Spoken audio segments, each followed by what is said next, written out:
ও ভাই ভাবিরা দিস রাজীব, কি অবস্থা সবার? আশা করি তোমার সবাই ভালো আছে।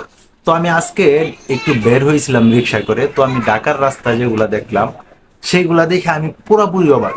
আমি তো এতদিন এই বাংলাদেশটাকে খুঁজছিলাম ভাই। প্রত্যেকটা দেয়ালে আগে কত কি না বাজে বাজে লেখা ছিল, কিন্তু বিশ্বাস করেন মাসুদ ভাই, প্রত্যেকটা রাস্তার দেয়ালে দেয়ালে সুন্দর সুন্দর আলপনা আঁকা, যা সত্যি আপনার চোখ জুড়িয়ে আনবে। এইখানে লেখা পানি লাগবে কারো পানি, ওইখানে ডাকা লেখা, ওইখানে ফুল, ওইখানে আমরা স্বাধীন, বিভিন্ন ধরনের ফটো কিন্তু আমি দেখতে পাচ্ছি। তো স্কুল কলেজের বাচ্চারাও আমি দেখলাম যে ট্রাফিকের নিয়ন্ত্রণের কাজ করতেছে। যাই হোক, আমরা সবাই তাদের জন্য দোয়া করব, তারা যেন ভালো ভালো কাজ করতে পারে।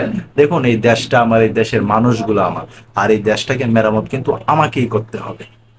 তো স্বৈরাচারের পতন হয়েছে, নতুন বাংলাদেশের দিন শুরু হয়েছে।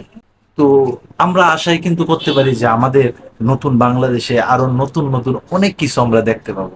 আমরা যেরকমটা বাস্তবে আশা করি, আমরা যা দেখতে ইচ্ছে করে আমাদের বাংলাদেশটা কেমন হবে, ঠিক ওই রকমই একটা বাংলাদেশ কিন্তু আমরা খুঁজতেছি। আমি রাজনীতির কোন বিষয়ে কথা বলতে চাই না, আমি শুধু বলতে চাই এই আমার বাংলাদেশ, এই আমার অহংকার, এটাই আমার গর্ব। আর আমি একজন বাঙালি। তো আমি আমার দেশকে যতটুকু না ভালোবাসি, আশা করি তোমরাও সে আমাদের বাংলাদেশকে অনেক ভালোবাসো। তো সবাই ভালো থাকো, সুস্থ থাকো, কাছের মানুষটাকে ভালো রাখো। ধন্যবাদ সবাইকে। আল্লাহ হাফিজ।